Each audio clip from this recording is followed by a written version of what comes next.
নমস্কার, নিউজ নাওয়ের পর্দা আপনাদের সকলকে স্বাগত। আমি সুমি রয়েছে আপনাদের সাথে। চলে যাব বিস্তারিত খবরে। বিক্রয় করা পেনশন 180টি মাসিক কিস্তির পরিবর্তে 128টি মাসিক কিস্তিতে কাটার সর্বোচ্চ আদালতের নির্দেশ পালন করেছে কেন্দ্রীয় সরকার। এবার তা রাজ্যেও লাগু করার জন্য মুখ্যমন্ত্রীকে চিঠি দিলেন কংগ্রেস বিধায়ক সুদীপ রায় বর্মন। পেনশন বিক্রয় বাবদ যে অর্থ পেনশনাররা পেয়ে থাকেন তার সমান মাসিক কিস্তিতে 15 বছরে অর্থাৎ 180টি কিস্তিতে পুনরায় কেটে নেওয়া হয়। সুপ্রিম কোর্টের নির্দেশ অনুসারে রাজ্যের পেনশন প্রাপকরা পেনশন বিক্রয় করার 128 মাস পর পূর্ণ পেনশন প্রাপ্তির সুযোগ পান, কিন্তু 180টি মাসিক কিস্তি কাটার পর পেনশনারদের পূর্ণ পেনশন দেওয়ার ফলে তারা প্রবল আর্থিক ক্ষতির সম্মুখীন হন। তাই এই বিষয়ে চিঠি দিয়ে মুখ্যমন্ত্রী ডক্টর মানিক সাহার হস্তক্ষেপের দাবি করেন কংগ্রেস বিধায়ক Sudip Roy Barman. CCS pension rules ও ত্রিপুরা পেনশন রুলস 1972 অনুসারে পেনশন প্রাপকরা তাদের নিজ নিজ মূল পেনশনের 40% বিক্রয় করতে পারেন। এতে পেনশনাররা পেনশন বিক্রির মাধ্যমে এককালীন আর্থিক সুবিধা পেয়ে থাকেন। প্রচলিত নিয়ম অনুসারে পেনশন বিক্রয় বাবদ যে অর্থ পেনশনাররা পেয়ে থাকেন তার সমান মাসিক কিস্তিতে 15 বছরে অর্থাৎ 180টি কিস্তিতে পুনরায় কেটে নেওয়া হয়। এই ক্ষেত্রে মাসিক কিস্তির সঙ্গে 12% সুদ ধার্য করা হয়ে থাকে। বর্তমানে বিক্রয় করা পেনশনের উপর 7% সুদ ধরা হয়। কেন্দ্রীয় সরকারের অবসরপ্রাপ্ত সচিব মিস্টার জিন্দাল হিসাব করে দেখেছেন, পেনশন বিক্রয় বাবদ যে অর্থ পেনশনাররা পেয়ে থাকেন তা 128 মাস পরেই পেনশনাররা পূর্ণ পেনশন পাবার অধিকারী হন। এই অবস্থায় 180টি মাসিক কিস্তি কাটার পর পেনশনারদের পূর্ণ পেনশন দেওয়ার ফলে তারা প্রবল আর্থিক ক্ষতির সম্মুখীন হন। শুক্রবার মুখ্যমন্ত্রীর উদ্দেশ্যে দেওয়া এক চিঠিতে এই কথা উল্লেখ করেছেন কংগ্রেস বিধায়ক সুদীপ রায় বর্মন। কেন্দ্রীয় সরকারি কর্মচারীদের বিভিন্ন পেনশনার সংগঠন কেন্দ্রীয় সরকারের পেনশনারদের আর্থিক ক্ষতির বিষয়টি সুপ্রিম কোর্টের নজরে নিলে আদালত CWP নম্বর 2490 এবং 8222-2024 আদেশে পেনশনারদের বিক্রয় করা পেনশন 180টি মাসিক কিস্তির পরিবর্তে 128টি মাসিক কিস্তিতে কাটার নির্দেশ দেয়। যাদের 128 মাস বা তার বেশি সময় ধরে বিক্রি করা পেনশন কেটে নেওয়া হচ্ছে তা বন্ধ করার নির্দেশ দেয়। সুপ্রিম কোর্ট এও জানায় যে এই আদেশ রাজ্য সরকারের পেনশনারদের ক্ষেত্রেও সমভাবে প্রযোজ্য হবে। তাই রাজ্যের 50,000 সরকারি পেনশনারদের স্বার্থে এই বিষয়ে যথাযথ ব্যবস্থা গ্রহণের জন্য মুখ্যমন্ত্রীর দৃষ্টি আকর্ষণ করেছেন কংগ্রেস বিধায়ক Sudip Roy Barman. Bureau report, news now. Syllabus বহির্ভূত প্রশ্নপত্র নিয়ে আবারও একবার টিআরবিটির কাছে ডেপুটেশন দিল টেট 2 এর পরীক্ষার্থীরা। অপরদিকে এবারে টেট পরীক্ষায় ফলাফল প্রকাশে কিছুটা দেরি হতে পারে বলে জানিয়েছেন TRBT chairman Pratyush Ranjan Deb. Teachers recruitment board of Tripura পরিচালিত টেট 2 পরীক্ষার প্রশ্নপত্র নিয়ে আবারও একবার টিআরবিটির কাছে ডেপুটেশন প্রদান করলেন সংশ্লিষ্ট পরীক্ষার্থীরা। বিশেষত সিলেবাস বহির্ভূত প্রশ্নপত্র নিয়ে এই ডেপুটেশন বলে জানিয়েছেন সংশ্লিষ্ট পরীক্ষার্থীরা। এক্ষেত্রে আগামী 26 এবং 27 তারিখ সংশ্লিষ্ট পরীক্ষার্থীদের অভিযোগ লিপিবদ্ধ করার জন্য টিআরবিটির অফিসিয়াল ওয়েব পোর্টাল আবারও খোলা হবে বলে ডেপুটেশন শেষে জানিয়েছেন সংশ্লিষ্ট পরীক্ষার্থীরা। ফাইনাল আনসার কি ছাত্রছাত্রীদের পক্ষে থাকবে বলে প্রতিশ্রুতি দিয়েছে টিআরবিটি বলেও জানিয়েছেন সংশ্লিষ্ট পরীক্ষার্থীরা। কিছু আনসার ভুল আছে, কিছু আমরা সিলেবাস বহির্ভূত কোশ্চেন আছে, ওইগুলোর জন্য এখানে আসি। মানে কি সমস্যা হয়েছে?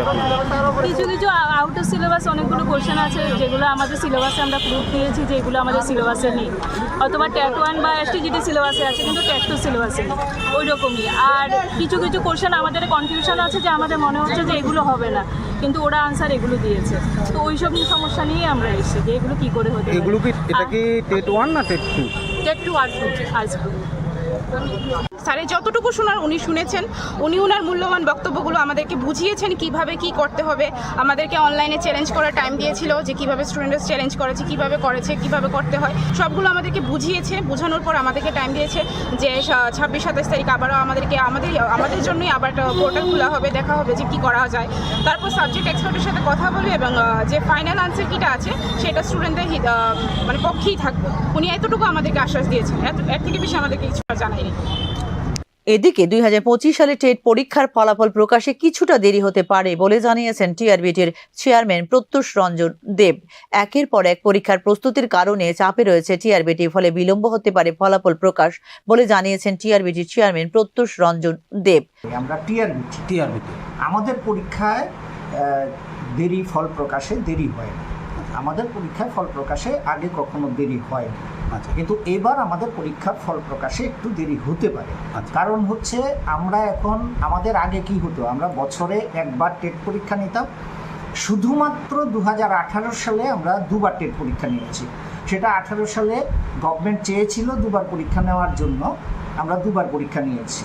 আর না হলে অন্য সমস্ত বছর আমরা বছরে একবার টেট পরীক্ষা নিয়েছি, আর হয়তো ওই এসটিজিটি বা এসটিপিজিটি পরীক্ষা হয়েছে। বছরে দুটোর বেশি পরীক্ষা হয়নি, যার ফলে আমাদের ব্যস্ততাটা তখন সেরকম ছিল না। আমাদের অলরেডি একটা পরীক্ষা হয়ে গেছে, আপনারা জানেন যে স্কুল লাইব্রেরিয়ানের পরীক্ষা হয়েছে, আমরা রেজাল্ট দিয়ে দিয়েছি। আমাদের ফিজিক্যাল এডুকেশন টিচারের পরীক্ষা আমরা নিয়েছি। আমরা দুটো টেট পরীক্ষা নিয়ে নিলাম। আমাদের আগামী মাসে আবার পরীক্ষা আছে স্পেশাল এডুকেশনের, তারপরের মাসেও আমাদের পরীক্ষা নিতে হবে। আমাদের এক একটা পরীক্ষার জন্য মিনিমাম 3 থেকে 4 মাসের প্রিপারেশন লাগে। এখন পরপর পরীক্ষা নেওয়ার কারণে আমাদের এই বছর হয়তো পরীক্ষার রেজাল্ট দিতে একটু দেরি হবে, না হলে আমরা কিন্তু কখনো পরীক্ষার রেজাল্ট দিতে দেরি করি না। 1 থেকে 1.5 মাসের মধ্যে আমাদের পরীক্ষা হয়ে যায়। কমপক্ষে 10 থেকে 12টি প্রশ্ন সিলেবাস বহির্ভূত বলে অভিযোগ রয়েছে টেট পরীক্ষার্থীদের। 2025 এবং 2022 সালের আনসার কিগুলির মধ্যে তুলনা করলে একই প্রশ্নের 2 ধরনের উত্তর মিলেছে বলে অভিযোগ করেন টেট পরীক্ষার্থীরা। কিছু প্রশ্নে ব্যাকরণগত ভুলও রয়েছে। ভূগোলের ক্ষেত্রে 15টির পরিবর্তে 14টি প্রশ্ন রয়েছে। রাষ্ট্রবিজ্ঞান এবং আইন সংক্রান্ত প্রশ্নে রয়েছে ভুল বলে জানিয়েছেন সংশ্লিষ্ট পরীক্ষার্থীরা। প্রায় 41টি প্রশ্ন চ্যালেঞ্জ করা হয়েছে এবং প্রায় 180টি চ্যালেঞ্জ অনলাইনে জমা দেওয়া হয়েছে বলেও জানিয়েছেন পরীক্ষার্থীরা। Bureau report, news now. এবার 102 অ্যাম্বুলেন্স পরিষেবার কর্মচারীরা মুখ খুলল সংশ্লিষ্ট কোম্পানির বিরুদ্ধে। মূলত বেতন ভাতা নিয়ে বিগত 5 বছর ধরে হয়রানি করা হচ্ছে বলে জানিয়েছেন তারা। 102 অ্যাম্বুলেন্স পরিষেবা নিয়ে বিস্তর অভিযোগের মধ্যে এবার বিক্ষোভ প্রকাশ করল এই পরিষেবার সঙ্গে সংশ্লিষ্ট কর্মচারীরা। মূলত বেতন ভাতা নিয়ে বিগত 5 বছর ধরে হয়রানি করা হচ্ছে বলে জানিয়েছেন তারা। বছরে 10% বেতন বৃদ্ধির প্রতিশ্রুতি থাকলেও এখনো করা হচ্ছে না বেতন বৃদ্ধি। শুধু তাই নয়, প্রভিডেন্ট ফান্ডের সুবিধাও দেওয়া হচ্ছে না তাদের বলে অভিযোগ করেন কর্মচারীরা। তারা কইতো বছরে 10% মানে বাড়াইবো স্যালারি, ঠিক আছে, কিন্তু তারা এইসব বিষয়ে কোনো কিছু হেলদোল নাই। হ্যাঁ, আর তাছাড়া আমরা স্টাফরে যে হ্যারাসমেন্ট করতে চাই, যেমন আমরা সুমনদারে হ্যারাসমেন্ট করছে বা বিভিন্ন স্টাফরে হ্যারাসমেন্ট করে, বকা বাচ্চ গালিগালা সব কিছু করে। আর আমরা গায়ে হাতও দিচ্ছি, আমাদের কাছে ফুটেজও আছে, ঠিক আছে, এইসব বিষয়ে। তারপরে এই যে স্যালারি পাই আমরা, এই 9,418 টাকা দিয়ে নেমড়ে দেয়, তারপর দেওয়ানোর কথা, তারা পেপারও ছাপাই দিত যে 12,000 দিব। আমরা সবাই আশাবাদী হয়ে আসলাম, কিন্তু তারা দেখতেছে বিগত 5 বছর ধরে সেম স্যালারি লইয়া চলছে। হ্যাঁ, আমরা ক্যাশ দেয় 9,418 টাকা, আর বাকি যে 11,000 কত টাকা আছে বাকিটা এটা কাটতে রাখতেছে ইপিএফ বাবদ। তো ইপিএফ আমরা 5 বছর ধরে একটা করে ইপিএফ পাইলাম না।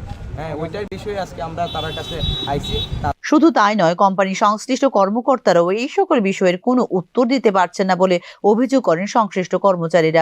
প্রথমে ক্যাম্প আসছিল, তারপরে ক্যাম্প থেকে যে বিলে গেছে, এটা তো বেআইনিভাবে গেছে, এটা তো আমরা জানি না যে জেবিএল তো অলরেডি আমরা অ্যাপয়েন্টমেন্ট পাইছি না, জেবিএল তো অ্যাপয়েন্টমেন্ট পাচ্ছি না। এতদিন সুযোগ দিতে হচ্ছে জেবিএল, এখন সুযোগ দিতে হচ্ছে হলো ক্যাম্প। মানে কার কাছে আছে তারাও বুঝতে পারে। তোমাদের দাবি যদি না মানা তোমরা কি দিবে? এখনো পর্যন্ত আমরা 102 অ্যাম্বুলেন্স পরিষেবা নিয়ে সংশ্লিষ্ট কোম্পানির সঙ্গে গত ফেব্রুয়ারি মাসে চুক্তি শেষ হয়ে গিয়েছিল রাজ্য সরকারের। পরিষেবা সহ উচ্চ ভাড়া নিয়ে বিস্তর অভিযোগ থাকা সত্ত্বেও কোনো এক ঐশ্বরিক জাদু বলে এখনো পর্যন্ত কাজ চালিয়ে যাচ্ছে সংশ্লিষ্ট এই সংস্থা জানিয়ে প্রশ্ন তোলা হচ্ছে বিভিন্ন মহল থেকেই। জেবিএল কোম্পানির ব্যানারে একটি অত্যন্ত ছদ্মবেশী এবং প্রতারক সংস্থা দ্বারা পরিচালিত 102 অ্যাম্বুলেন্স পরিষেবার সঙ্গে সংশ্লিষ্ট কর্মচারীদের এই বিক্ষোভই প্রমাণ করছে সার্বিক অভিযোগের সত্যতা। National health mission Tripura chapter কর্তৃক 102 অ্যাম্বুলেন্স পরিষেবার কাজ ক্যাম্প কোম্পানি লিমিটেড নামে সন্দেহজনক কোম্পানির কাছে আউটসোর্স করা হয়েছিল 2020 সালে। কিন্তু এই কোম্পানিটি অত্যন্ত অনিয়মিতভাবে খুব অল্প সময়ের মধ্যে জেবিএল কোম্পানি নামে আরও একটি সন্দেহজনক স্থানীয় প্রতিষ্ঠানের কাছে আউটসোর্স করে পরিষেবা দান করেন বিষয়টি। আর দুর্দশার শুরু এখান থেকেই। অথচ সবকিছু জানা থাকা সত্ত্বেও বরাত ছাড়াই কেন এখনো পর্যন্ত এই কোম্পানিকে 102 অ্যাম্বুলেন্স পরিষেবা প্রদানের ছাড়পত্র দিয়ে রেখেছে রাজ্য সরকার তা নিয়ে উঠছে প্রশ্ন। ব্যুরো রিপোর্ট, নিউজ নাও। এখনকার মতো সংবাদ এই পর্যন্তই। পরবর্তী সংবাদ দেখতে চোখ রাখুন নিউজ নাও এর পর্দায়। নমস্কার।